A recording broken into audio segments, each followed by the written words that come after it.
Would you like to build or launch a new business? Well, the Grand River Makerspace, a nonprofit community workshop located right there in Walker, offers access to cutting-edge equipment like 3D printers, laser engravers, and much more, including the training, too. Chris Kaminsky is the VP of Community Partnerships from the Grand River Marketspace, I should say, or Makerspace, and he's here along with one of the members, Gina Greenlee. Good morning, Gina. Good morning, Chris. Thanks for being here. Good morning. I'm sure, Chris, you can do a much better job of describing what the Makerspace is for people who don't know. Sure. Kind of the best way I always tell people in layman's terms, it's like most people grew up having shop class, right? So shop class, you go in, you can use tools, build a birdhouse, right? Well, think of that combined with a gym membership model, and that's kind of how community makerspaces operate. So you have an idea, you want to make a prototype, you want to laser someone's face on a pumpkin. Where else can you do that? So let's talk about the different things that you offer. I mean, 3D printing, you mentioned laser engraving. What are the tools that are there? I love this gym membership idea because those things can get expensive. Right. Yeah, so just a laser cutter, like a $4,000, right? But you can come join the Makerspace and like dip your feet in, right? So you don't have to spend that big capital up front to, play around with the technology. So laser cutting, 3D printing, we have a wood shop, things like, it'll morph into whatever the community wants. So, we have some people in the community who are really big into photography, but there's not a community darkroom, right? So there's somebody in the community that wants to help us build a community darkroom to give access. So it'll kind of morph into what the community wants, to be honest. Well, what isn't it? I mean, obviously, a lot of these 3D printers are being sold on Amazon and everywhere else. You can get some of them for a few $100. People are making little chip clips and making little dragons. Is that this type of space, or is this more geared towards what I mentioned before, entrepreneurs?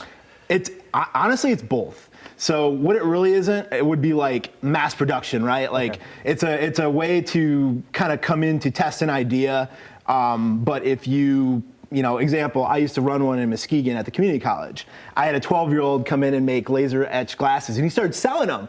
Well, this little entrepreneur got so busy making these things that I'm like, we gotta share. We're all about community with this space, so we gotta like share the resources and just kind of, the community. That's the vibe, though. What you just said, it's a very communal vibe, right, where people are helping each other. Maybe you had a question, maybe somebody next to you might have the answer. You all talk about the projects that you're working on. But Gina, you're a classic example of not the entrepreneur, right?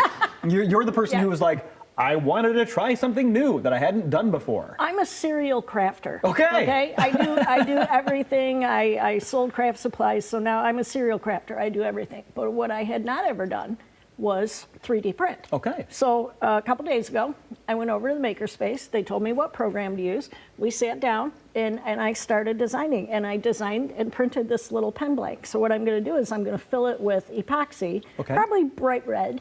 Fill it with bright red whatever epoxy. Color you choose. Then I will put it on a lathe and I will turn it until it's round, and then I will make a pen out of it. Okay, so when's the last time you used a lathe? Oh, I have a lathe in my basement. Okay, so that wouldn't be the answer I was looking for, because I don't think I've ever touched one since shop class. Oh, it's so much fun. Well, my point being, there are got to be things in there that you've never done, and you just said we. You said we did this, and we did that. One of the members there was helping me. So we were sitting down, and I mentioned that I wanted to learn how to 3D print, and one of the members sat down, and he was working on his own 3D print thing, but I'm like, help me.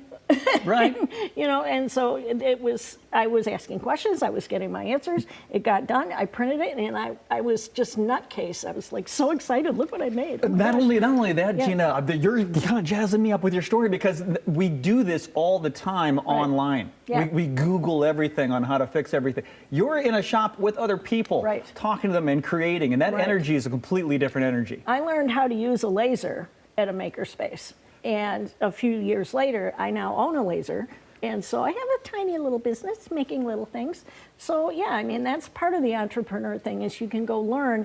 And it's tough. If you don't know you want to do lasering or you know you're going to like it, do you buy a $10,000 laser? No, you come where you can use a laser. Thankfully, you have a place to go. Yeah, and then you buy the laser that's right for you. And so mine is definitely not a $10,000 laser. Chris, I think you have got yourself like the poster child for what the space is all about, right? Sure. There, Gina, right?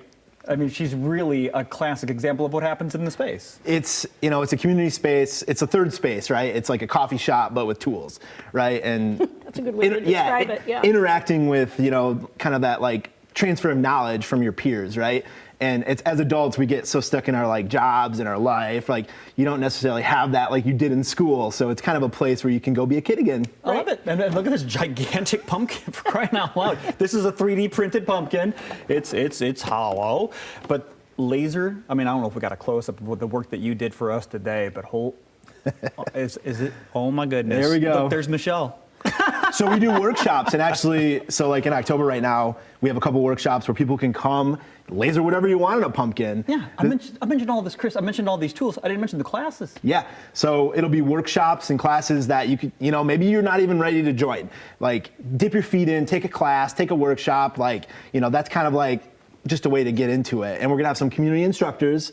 So we have a couple community instructors we're working with that they wanna do blacksmithing, they wanna do woodworking, they wanna do resin casting, right? Oh yeah. So we're the space for all that. I want to do quilting. Here we go. And knitting and crochet. You got people showing up say, I want to do this and I want to do Those are my specialty areas, so I'll be able to teach any of those to right. anybody who wants to learn. If this hasn't gotten you jazzed up enough, I don't know what will. Grand River Makerspace is right there in Walker. You can go to their website, grandrivermakerspace.org, and learn all about these things. You can get a punch card, do it a few times. You can do a monthly membership. You can do an annual. There's lots of different ways you can get involved. Maybe just take a class and see if it's for you.